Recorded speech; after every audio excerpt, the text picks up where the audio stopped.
Hello, today I'm going to be taking you guys with me while I get a tattoo. So keep on watching if you want to see me go through a lot of pain and misery.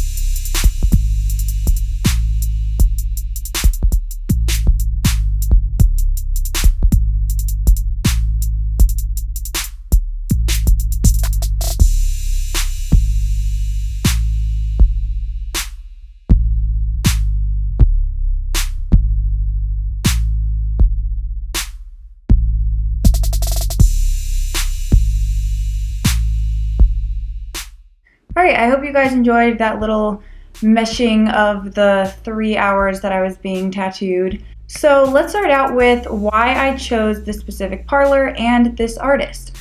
I definitely recommend doing research on where you want to go and who you want to do your tattoo before you get one, especially if you're looking to get a pretty big piece, because that's going to be on your body for the rest of your life unless you get it removed. So you want to find someone who fits well with you. So I just went online, I looked up all the tattoo parlors in my area, and then I went to each specific artist and stalked their Instagrams. A lot of tattoo artists have Instagrams, so you can really go through and see all their pieces, if they have the right style that you're looking for, see if they're cool and not creepy, and all of that stuff. So I found my guy on Instagram, and he does a lot of realism pieces, which I really liked. I wanted my tattoo to look pretty lifelike, and a lot of his pieces were like crazy realistic. And so I was like, okay, this is a guy that's gonna do my tattoo. Then we just emailed, I sent him reference pictures, blah, blah, blah.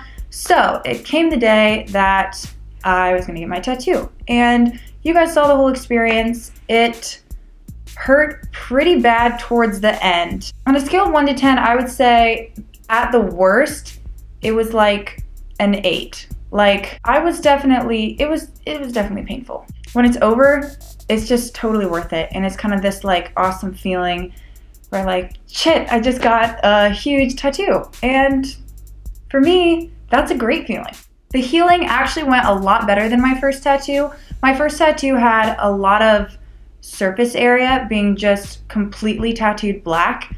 So when it healed, it took a lot longer and it was a lot more gross and painful. But this one, since it was mostly line work and a little bit of shading, it actually healed really well. I wasn't expecting it to heal this quickly. After I got my tattoo, I just went home. He used plastic wrap, which my previous tattoo artist also used plastic wrap. So I went home, I took the plastic off, and then every night for the next week, I rinsed it with warm water and a little bit of organic all-natural soap. I washed my hands, and then I just wiped my back with water, put a tiny bit of soap on my hands, and just gently rubbed it, and then rinsed it off and patted it dry with a paper towel. Then after I rinsed it, I washed my hands again and got my Aquaphor and just put a little bit on my fingers and rubbed it together,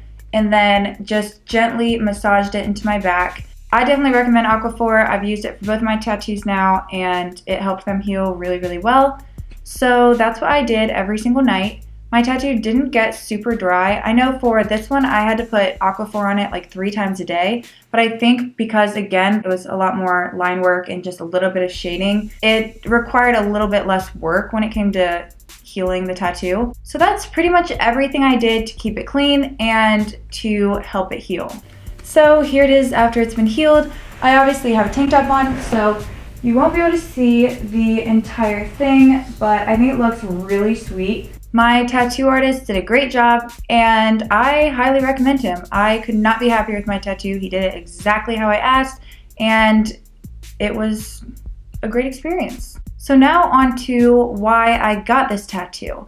I don't really share the deep details of my tattoos. This one has a really deep meaning that I've never told anyone before. To me, tattoos are very personal, and I just don't share everything about mine. But I also really like hearing about other people's tattoos, so to each their own. But the start of my inspiration to get this tattoo was when I was really young. I read the Guardians of Ga'Hoole series, and it's about owls. And since I read that series, I kind of had this obsession with barn owls. Like, they were my favorite animal. I loved drawing them. And the idea to have a barn owl wing tattooed onto my back came about, I'm going to say, my junior year of high school. I've always liked tattoos. I've liked them on other people. I wanted them myself. I begged for tattoos in high school, like crazy begged for them. So anyway, the whole idea came about when I saw this picture on Pinterest of a person that had a wing on their back. And it wasn't like the traditional angel wing. It was like a bird's wing. It wasn't a barn owl, but I think it was like a hawk maybe. It had sharper feathers, and it was really like hardcore and badass. And I freaking love that tattoo. I thought it looked so cool. And so that's where part of my inspiration also stemmed from. So I wanted a wing on my back, and I didn't want it to be a traditional angel wing. I didn't want it to be something that everyone has. I know a wing tattoo is pretty common, but I wanted it to be a little bit different. And so I thought I would combine my favorite bird and the wing tattoo together. So that is why I decided I want to get a barn owl wing on my back. I chose this specific location on my right shoulder because I eventually want to have a sleeve on my right arm. Of course, underneath all that, there are a couple other deeper meanings that I'm not going to share, but that is the gist of why I specifically got this tattoo and how I was inspired. Alright, so there is my tattoo experience. Comment down below if you like this video and if you want me to make a video for the tattoos that I get in the future. Thank you guys so much for watching, and have a wonderful day.